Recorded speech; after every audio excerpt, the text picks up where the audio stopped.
Housing market affordability is so strained that couples want down payment cash rather than a wedding gift. Now, I can understand why they would want to do this, but no one should do this for them, right? So, Oliver and Cassie Nelson's love story started in 2012 at an Outback Steakhouse on Federal Highway in Fort Lauderdale, Florida. Cassie was a 21-year-old server who lived with her parents, and Oliver was 18 years old and still in high school. Resistant to moving with her parents to Alabama, Cassie soon asked Oliver to move in with her, and so started their journey of moving back and forth across the state, whether for school or work. Oliver went on to complete a couple years at Broward College in Fort Lauderdale, but then moved to Orlando so he could finish out school at the University of Central Florida, where he graduated with a bachelor's degree in environmental engineering. Meanwhile, Cassie worked at an orthodontics and dental office as an assistant. They lived and rented an apartment in Orlando for about 4.5 years before moving to Tampa, where Oliver had landed his first post grad job. Our expectation was as soon as I graduated college, we would buy a house, Oliver says. We wanted to get a townhouse because we want a little yard for dogs, but we quickly realized that was not the table for us, especially with the interest rate being so high. Knowing that they wanted to eventually own a home, Oliver, Cassie, and their two dachshunds moved in with Oliver's parents. A stint originally planned to last just 3 months, but when the couple, who make a combined salary of about $100,000, realized the amount of money it would require to make a down payment on a home, that snowballed into 8 months under the same roof as their in laws. During this time, the couple was also planning their wedding. They had moved in what Oliver's parents they moved in with Oliver's parents in January 2023, and the following month had a Las Vegas elopement, which included an Elvis impersonator and cost about 5K to help save for down payment on their home, and the couple added a first home fund, their one and only request on their wedding registry. First home funds are a trend growing in popularity for millennial and Gen Z couples. In fact, 16% of couples who registered in 2022 established a home fund, says Catherine Height, editor of Gifting and Stationery at The Knot, a wedding planning site and vendor marketplace. We have been lucky enough to live together for many years, the wedding registry reads. In that time, we have all we need for the inside. Now we are saving the outside. There is no obligation to contribute, but if you are thinking of getting us anything, this is our dream. If you are coming to our wedding, that is the greatest gift we could ask of you. And home funds have been around as early as 2019, Heiss says, but they've really picked up steam in the last 2 years. The category shows no signs of slowing down. Now, while some guests may prefer their cash gifts to go toward a celebrity treat like a honeymoon dinner, there's something so special about a wedding contribution helping new spouses reach another meaningful milestone, home ownership. Like, this is the thing, right? What people need to kind of like understand. The problem with like doing some of these things is that now people are going to like some people, not all the people, but some people who do contribute to this like home fund are going to be like, oh, well, we're entitled to say as to what type of house you get. We're entitled to say for like what you do with the house. Oh, we're entitled to part of the house. Like some people are just going to be like that. So you got to be very careful with that type of stuff, even like this sort of thing. And also, no one should contribute to something like this either. Let's see. The average cost of a wedding in the US in 2022 was $30,000, according to the Knot, which is disgustingly high. Most of the first time home buyers I am working with are faced with challenges of affordability and competition. Dana Incorvaja, Cassie and Oliver's real estate agent at Related ISG Realty, tells Fortune. It's not that they can't afford to buy, but that what they can afford in today's market is very different from what a younger generation could buy 3 to 4 years ago. Well, that's because of increased interest rates, inflation, etc. Like, what you could buy per dollar is not that much compared to like 4 years ago. But soon, more than likely, there is probably going to be some houses going down in value. Let's see. The money contributed to the first home fund, along with the money they saved during the time spent living with Oliver's parents, made possible their dream to buy a home. In early August, they closed on a 292,000 one-bedroom condo in the Tarpon River neighborhood in Fort Lauderdale. Honest to God, it was this the first home fund and his parents letting us stay there, Cassie says. We would have never been able to buy. We would have rented our whole life. Now, that seems pretty hefty for like a like for a one bedroom condo. Like you probably could have found a home, like a single family home for cheaper. So that's kind of interesting. And I guess obviously you don't necessarily care too much about land for your dogs, like a yard for your dogs. So even with the down payment saved up, it was still challenging to find what they were looking for within an affordable range. Finding a home that was in good enough shape to move into without extensive renovations was tough too, Cassie adds. Every night when we would look at homes, we would notice that everything is basically out of our price limit, Oliver says.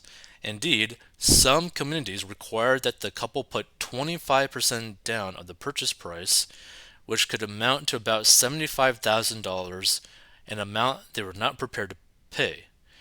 Now, think about it like that for a second. Some communities, meaning that they were looking at things that had a pretty restrictive HOA, which is like to me, I never really understood the purpose of buying a home with an HOA because they're just bunches of like, I mean to be frank, they're like a bunch of dicks, right?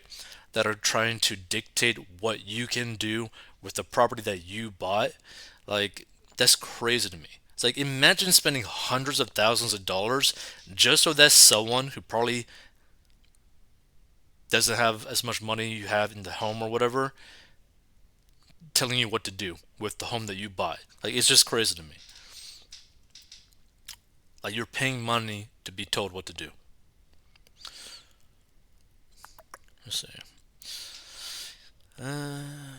It was a tedious process finding a home that would work for them. Oliver says, adding that some communities wouldn't accept pets. Again, why are you trying to look for HOAs? Like I don't understand that. Like why try to find communities HOAs? Like they're so restrictive. We didn't want to settle, Cassie says. We already had been living in his parents' house, so it's either going to be a couple more weeks or a couple more months. And Cassie and Oliver ended up purchasing the 900 square foot, one bedroom, one and a half bath condo, which was listed at $300,000 for $292,000 at a 7% mortgage rate. That is a disgusting mortgage rate. They also pay about $600 extra in HOA fees each month, which brings their total housing cost per month to about $2,300. Like, again, this is the thing that I've never understood why people willingly do this. You're going to spend hundreds of dollars to be told what to do in your own home or what you can do at your own home. Like, no. Like, to me personally, I would never buy something that has an HOA unless for some reason I want to like be completely hands off with that property and they basically cover everything. Like they got like I'd never have to worry about anything at all for that.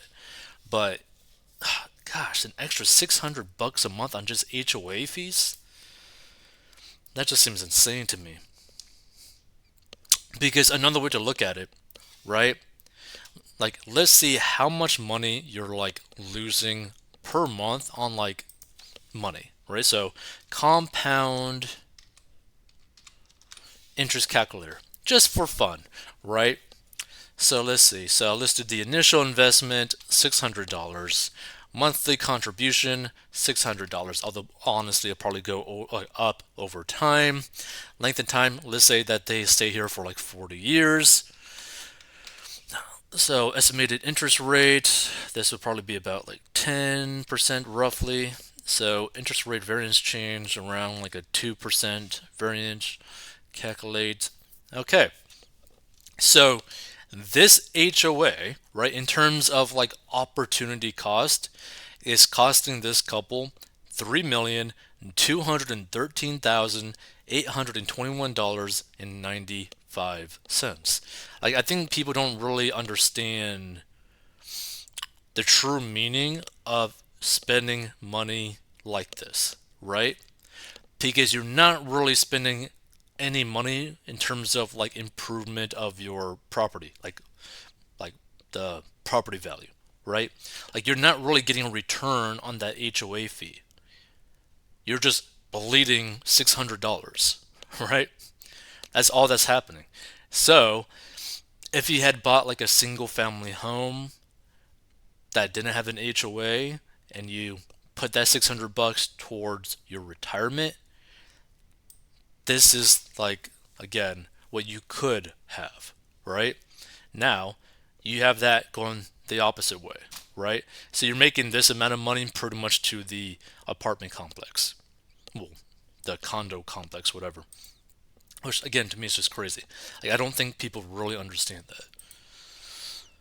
So while most housing markets are in the midst of an affordability crunch, first-time home buyers now represent 50% of all home buyers in the U.S.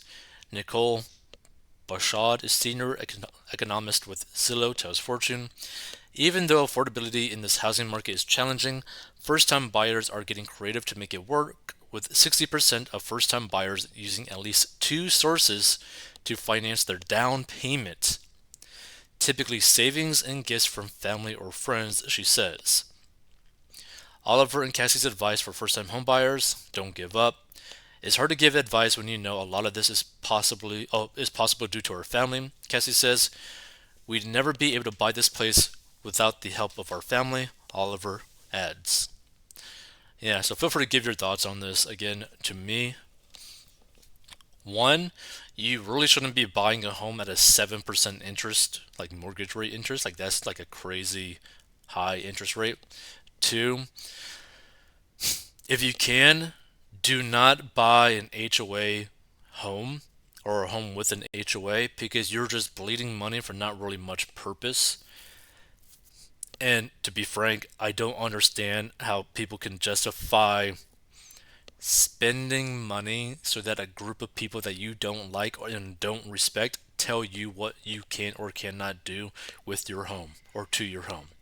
Like, to me, that would just piss me off. Like, imagine spending $600 a month and then people saying like, "Oh yeah, you can't go do that.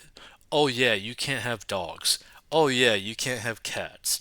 Oh yeah, uh, you want to paint your wall? No." Like, why the hell would anyone want to deal with that? So that's just my point of view on this whole thing. Like, there are ways where you could just save a down payment. Depending on the type of loan you could get, you might be able to get away with like 5% down. You should definitely try to strive for 20%, but I think the minimum is about like 5%. But here's the reality: you are ready to buy a home when you are financially ready to buy a home. Meaning, you're ready when you're ready, not before. Like, so you got to make it make sense to you, right? If you try to buy a home when you're like trying to live, like when you're currently like living paycheck to paycheck, you're going to completely screw yourself. If you are someone who doesn't really budget their money well, and you have like a variable income, like one month might be 2K, another month might be 8K, you're not ready to buy a home, right? You're only ready to buy a home when you can financially afford it without putting harm to your current financial situation. That is the only time when you're okay to buy a home, and typically that is when you're debt free in terms of like consumer and student loans, right? Because like, if you got student loan debt, if you got consumer debt like high interest credit cards, car loans, whatnot, you're not really ready to buy a home, because the amount of cash flow that you have going away is horrible, right? Your debt to income ratio is horrible, to the point where you might not even be able to get approved for a home loan because you just have too much debt. So, like, if you are trying to buy a home soon and you're having to finance it, try to save up to like 20% of the purchase price of the home right? But also get rid of all the consumer debt that you got as much as possible. Now, again, to me, you should be completely debt free, then you could buy a home because that just makes it a lot easier. But people are going to do whatever they're going to do.